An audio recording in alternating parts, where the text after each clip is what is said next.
Hi, Bill Sheriff, Chairman of Encore Energy. Just wanted to give you an update.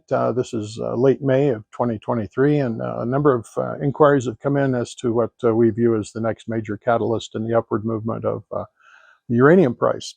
And, it's a bit of a guessing game. No one can be certain. Obviously, the Ukrainian situation with Russia being a main supplier of enrichment facilities and uranium certainly a key concern and potentially the biggest single factor. If they were to cut off the West, you'd see a pretty significant immediate effect, I believe.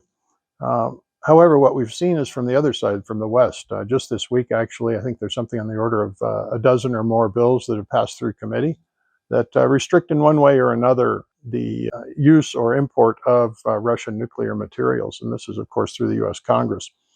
Granted, coming out of committee doesn't mean they'll be adopted. You have to go through the full committee and then on to the House for a vote, and then on to the Senate, and ultimately signed by the president. But nonetheless, you're starting to see an awfully big concerted movement away from Russian or dependence on Russian fuel.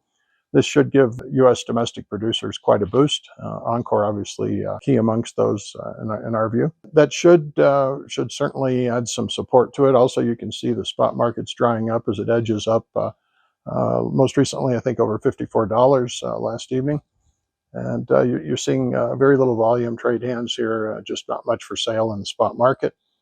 In addition, you're seeing an increased interest in contracting by the nuclear utilities. All of this goes together to be a very supportive environment. In addition, you're seeing more and more reactors announced in terms of new construction. Most recently, you've seen news of a consortium looking into floating small nuclear reactors.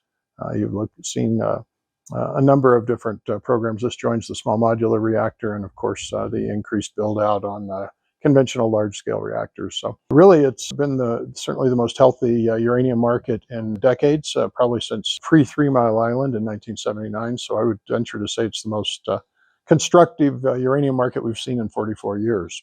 And we look forward to further developments along these lines. Here again, we don't expect explosive prices, but we do expect a firm market and an upward advance in those prices, and especially favoring domestic producers of uranium. So stay tuned. It should be we're in the early innings of what should be a very exciting next few years in the market.